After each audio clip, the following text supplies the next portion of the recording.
Dokloy, left-handed when he plays billiards, right-handed in real life. Real life eh, no? Okay, umabot. Na-conscious na eh.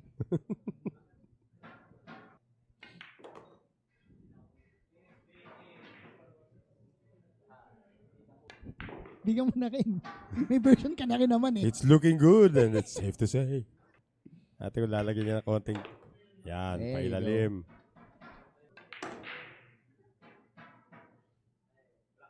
Natural na natural yung ganun eh. Yeah. Over the Makati Titans to the matchup against the Quezon City Dragons. Ito namang Manila MSW Mavericks looking for their 8th consecutive win, Yes. which will be the hottest streak in the SBA if they can pull it off.